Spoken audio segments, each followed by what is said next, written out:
Good afternoon o good evening po dito sa Barcelona. Andito na naman ang inyong Raketera ng Barcelona. At muling ipapahayag ang kanyang routine work in the morning. So, it's night time at 6 o'clock at uwian na. Today is Thursday. So, this day, kaninang umaga, mayroon tayong work ng 5 hours. And then this afternoon ay meron po tayong 4 hours. So all together is 9 hours. So yun po ang work natin for today. At syempre gabi na, so need na natin umuwi at magpahinga. Ano ba naman tong klima dito sa Barcelona?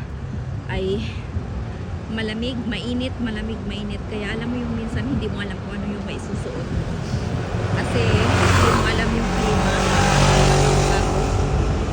So, gusto ko lang malaman sa mga maraming nagtatanong sa akin bakit sa bahay na ako ngayon nagtatrabaho. Yes, nag-extra po ako sa bahay ngayon at Monday to Friday kasi tayo ay nakaparo sa hotel. So, yan, sa mga hindi nakakaalam kung ano yung paro, ibig sabihin ng paro ay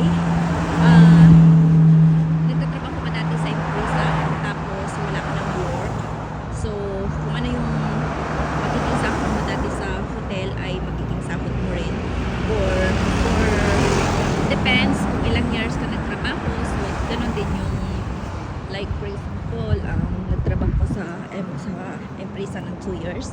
So, meron kang paro ng 3 months. So, it depends. Ay, naglalakad kasi tayo. It depends po kung ilang years ka nagtatrabaho. So, sa akin, ay binigyan ko ako ng 2 years na magpaparo. So, gusto ko lang tapusin yun at makapagpahinga muna sa hotel. So, at the same time, kasi sayang naman yung araw, sayang yung day, kaya nag-extra work tayo sa bahay. So, it's Monday to Friday ay iba-iba po ang ating work. Iba-iba yung bahay natin.